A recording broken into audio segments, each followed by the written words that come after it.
Yo, I just got some information myself, man, because it was strange to me that every month he's going up for a bail hearing. And I know that that seems strange to a lot of people. Can manipulate what's going on with the people who are bickering and fighting. I just gave you a music example. The news that has been circulating is nothing short of explosive. Sean Diddy Combs, one of the most iconic figures in the music industry, is rumored to have met his end under mysterious circumstances while in custody at the Metropolitan Detention Center in Brooklyn. Though there's been no official confirmation, whispers of this shocking development have been rippling through social media and speculative forums like wildfire. Adding fuel to the fire is the recent large-scale raid conducted by the FBI at the very same facility. Officially, the raid has been attributed to vague security concerns, but insiders and conspiracy theorists alike are claiming otherwise. And could the raid have been connected to Diddy's alleged demise? Was this a cover-up in the making, reminiscent of the high-profile Epstein scandal that still haunts the public consciousness? The layers of secrecy surrounding the story are as intriguing as they are disturbing. He doesn't kind of buy what the prosecution's selling. He thinks they've looked at the notes. Yeah. He thinks that they're cheating. I mean, I would think that too. But apparently, what happened is commonplace. Let's dive into the details. According to anonymous sources and whispers from those who claim to have insider knowledge, the raid on the detention center was far from routine. Typically, such operations involve a small team addressing contraband or safety issues, but what unfolded recently was anything but ordinary. Black SUVs, tactical units, and even canine squads descended on the facility in a show of force that seemed excessive for a simple sweep. Eyewitnesses reported seeing agents carrying sealed evidence bags out of the building. Some even claimed to hear helicopters hovering overhead during the operation, adding to the drama. The timing of this raid, coming just days after Diddy was reportedly placed in the facility's high-security unit, raises serious questions. You got a lot of money and they got lawyers that can come up with different reasons and different information and present it to the courts that they are able to get how many bail hearings, as long as you got different information to present to the court, different evidence. Adding to the intrigue, there's been no official word from authorities about Diddy's current status. His legal team, usually quick to issue statements, has gone uncharacteristically silent. Family members who had been vocal about his case in recent weeks have suddenly stopped responding to media inquiries. Could it be that they were summoned to the prison for reasons too sensitive to disclose? Rumors suggest that Diddy's family was urgently called to the facility before the raid took place, allegedly for a private meeting with prison officials. But if this were simply a routine matter of concern for his well-being, why all the secrecy? The Metropolitan Detention Center itself is no stranger to controversy. Described by critics as a hellish institution plagued by corruption and neglect, the facility has been the subject of investigations for years. It's the same place where infamous figures like R. Kelly and Ghislaine Maxwell were held, and its reputation for poor conditions and violent incidents precedes it. Reports of overcrowding, lack of basic amenities, and unchecked abuse have painted a grim picture of life behind its walls. For someone like Diddy, accustomed to luxury and privilege, this stark reality would have been an unimaginable fall from grace. But the most chilling aspect of this story is the eerie parallel to Jeffrey Epstein's time in custody. The similarities are impossible to ignore: a high-profile detainee, a sudden and unexplained event, and an institution already under scrutiny. So you got to realize he got a lot of money. He still got a lot of money because he's paying these high-profile lawyers to take this case. So in having them to take this case, they're able to construct a lot of information together to making sure that when they go to the courts, they can say, yo, Your Honor, listen here. This is something that's changed. This is something that's new. This is something that's different. Conspiracy theories have, unsurprisingly, taken center stage in the wake of these developments. One of the most widely circulated claims suggests that Diddy may not have passed away due to natural causes or neglect, but was instead silenced to protect powerful individuals. It's no secret that his legal troubles had unearthed a web of allegations involving not just himself, but a network of influential players. From business moguls to entertainment industry titans, Diddy's alleged wrongdoings have implicated numerous high-profile figures. But could it be that someone decided he knew too much? This theory gains traction when considering the sheer scale of the raid and the peculiar lack of transparency from authorities. It looked like he might get bail. Now you're wondering why I'm saying that. See, they are trying to use some of the things that happen to criminals all the time, or inmates all the time. They always, brother, they always do those impromptu searches. Some are even speculating that Diddy's own associates may have played a role in orchestrating his downfall. In the high-stakes world of wealth and influence, loyalty is often conditional. The theory goes that certain individuals close to him, fearing their own exposure, may have conspired to eliminate the risk he posed. It's a chilling thought, but not entirely implausible given the stakes involved. After all, Diddy's case wasn't just about his personal actions, it threatened to shine a light on systemic issues within both the entertainment industry and the justice system. And in this particular case, they said that when they did the impromptu search, well, they took some of his legal information. And the judge ordered them to give that back. So I guess the lawyers are going to come up with a couple of new things saying that he can't properly, have his case. The idea of a larger cover-up is bolstered by the peculiar behavior of federal agencies in this case. For instance, why was the FBI so heavily involved in the raid? Typically, such operations are handled by local law enforcement or the Bureau of Prisons. The involvement of a federal agency known for its high-level investigations suggests that there's more to this story than meets the eye. Some insiders claim that the raid wasn't about contraband or security concerns at all, but was instead aimed at retrieving sensitive materials that could implicate other powerful figures. This aligns with earlier reports that federal agents had been searching for hidden documents and recordings during their raids on Diddy's properties earlier this year. I don't believe none of that to be true. I believe that they went in there just like they do all the other inmates based on the information they had. You got to realize this, bro. They found out that Diddy was using other inmates' phone cards. Now that probably happens all the time. Let's not forget the peculiar circumstances surrounding those earlier raids. When agents searched his Miami and Los Angeles homes, they reportedly seized a treasure trove of evidence, including electronic devices and hard drives. At the time, it was speculated that these items contained incriminating information about not just Diddy, but also his associates. Could it be that similar materials were discovered at the detention center? If so, the implications are staggering. It would mean that Diddy's troubles were just the tip of the iceberg, and that a much larger scandal is waiting to be uncovered. It's going to be a whole forestry of next week, because what they did was they held off whatever the procedures was going to go down today. The judge said he's going to revisit this next week. So I guess, I don't know if it's Monday, Tuesday, Wednesday. We'll find out what's going on, but it's going to be something that I think it may shock the world. Critics have pointed to the systemic failures that allowed such a situation to escalate. The intersection of wealth, power, and corruption has long been a fertile ground for conspiracy theories, and Diddy's case seems to exemplify this dynamic. From the alleged witness tampering to the use of private security for illegal activities, the case has highlighted glaring vulnerabilities in the justice system. And now, with his rumored demise, it seems these failures have reached a grim conclusion. But see, this is what people don't understand about the federal government. This is what the people don't understand about the Southern District of New York.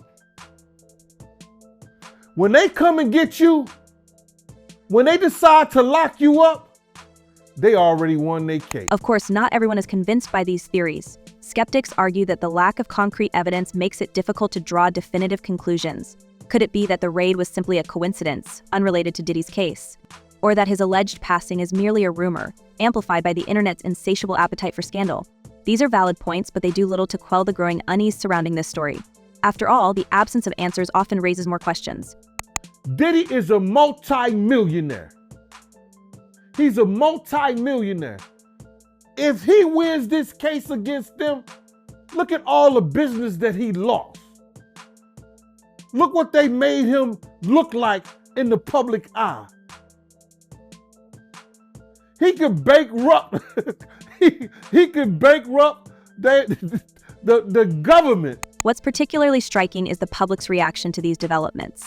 Social media platforms have been flooded with posts speculating about the circumstances of Diddy's alleged passing.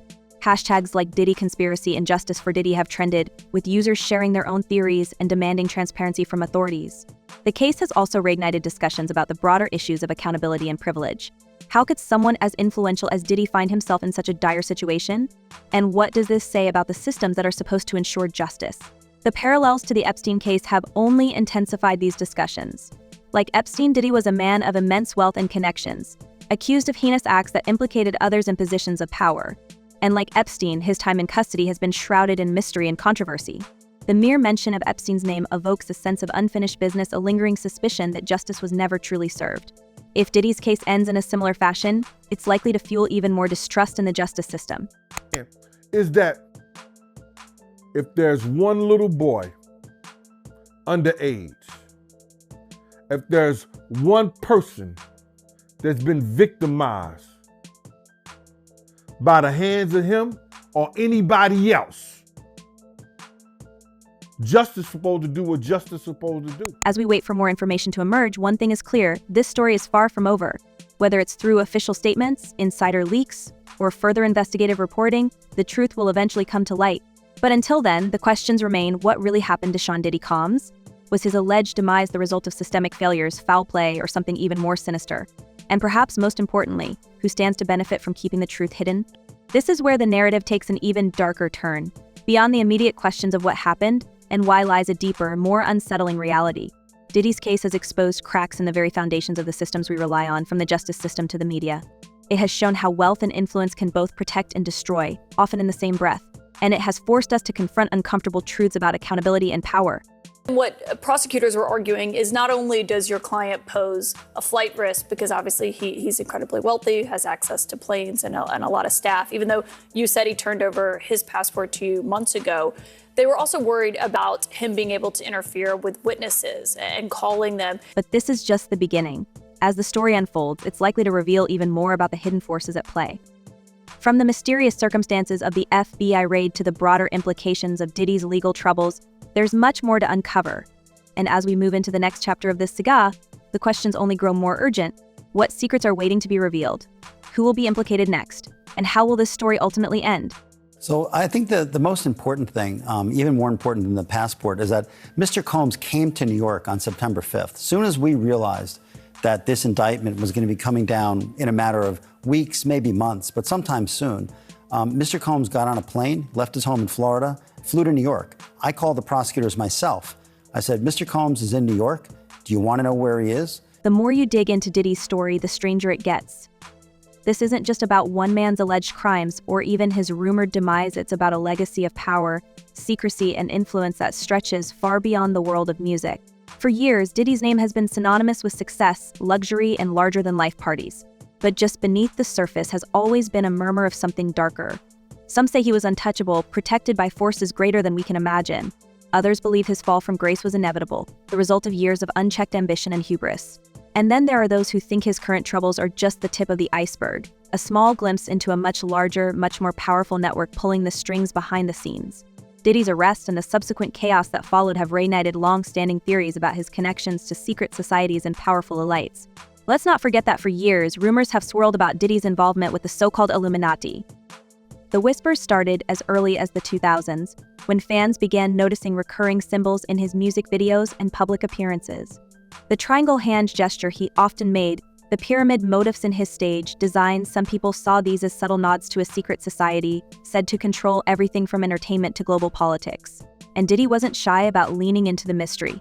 He once joked in an interview that his parties were so exclusive, they'd probably arrest me just for throwing them. But here's where it gets really interesting.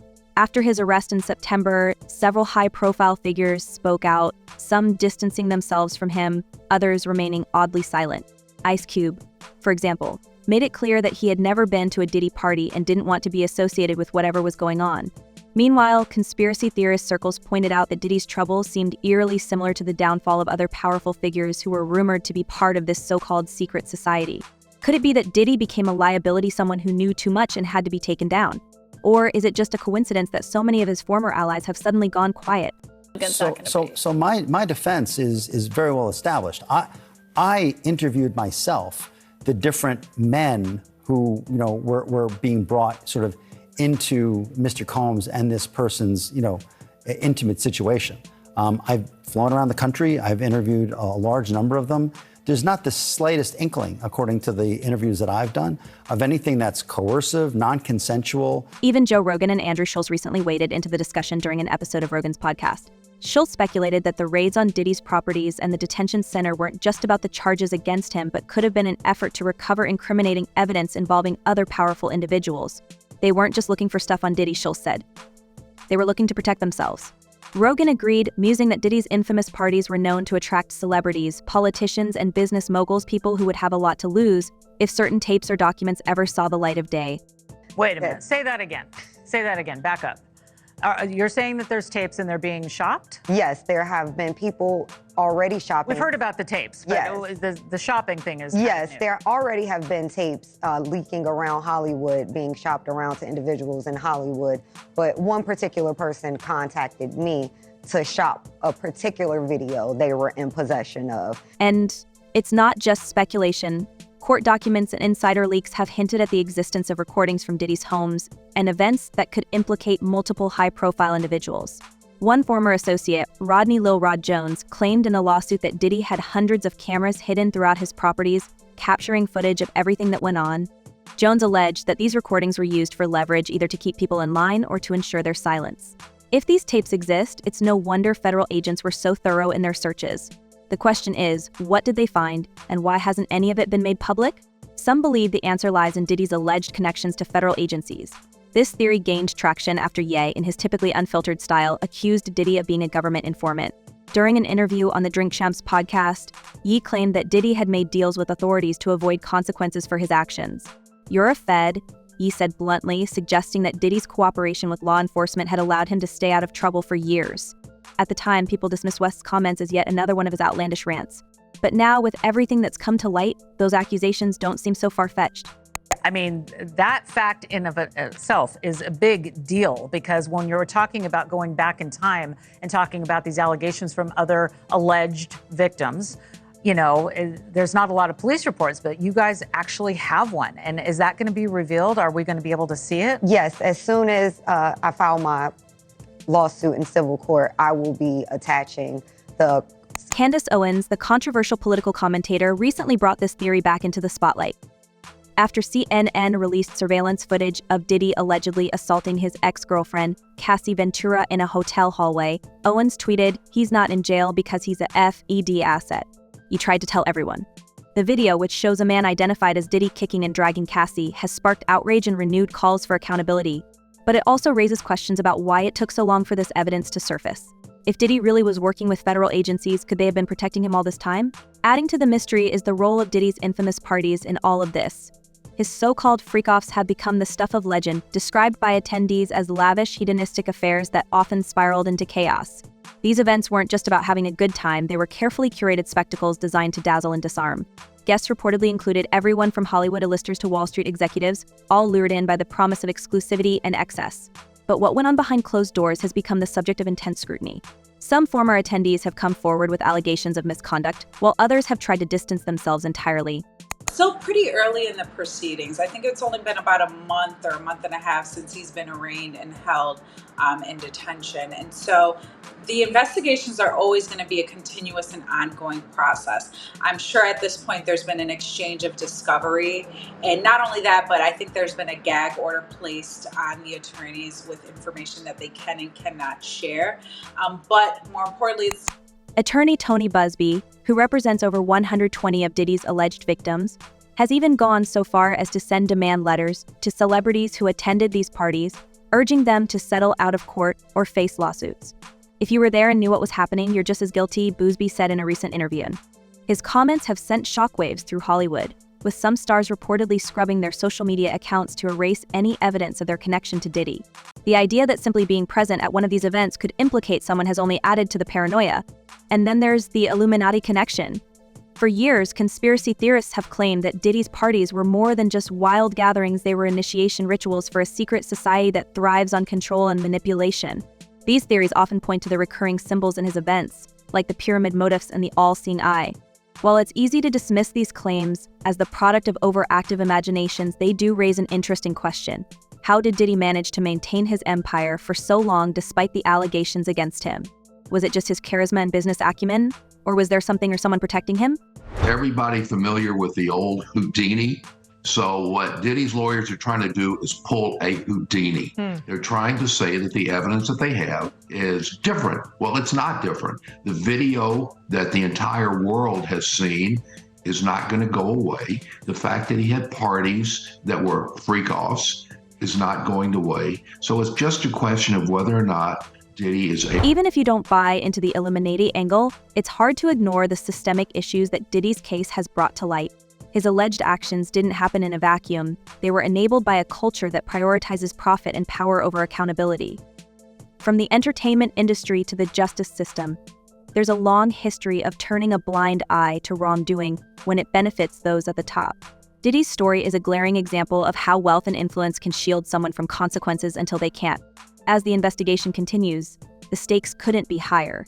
If the rumors about tapes and documents are true, they could expose a web of corruption that goes far beyond Diddy. And if the theories about his connections to federal agencies hold water, it could spark a national conversation about accountability and transparency. But for now, all we can do is wait and watch as this tangled web continues to unravel. In the meantime, let's go back to New York City. Want to get some updates on the case that is unfolding there regarding Sean Diddy Combs. What's certain is that this story isn't just about Diddy. It's about the systems that allowed him to rise to power and the people who enabled him along the way.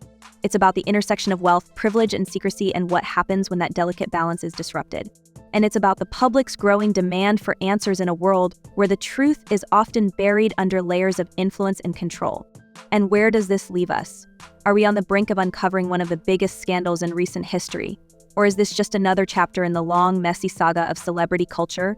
Either way, the questions surrounding Diddy's case aren't going away anytime soon. From the allegations of misconduct to the theories about secret societies and federal cover-ups, there's no shortage of intrigue. And as more details come to light, one thing is clear: the story of Sean Diddy Combs is far from over. So what do you think really happened to Diddy? Could this all be an elaborate cover-up, or is there more to the story that we're not seeing? Share your thoughts and theories in the comments below. Let's keep the conversation going and see if we can uncover the truth together. See you in the next video.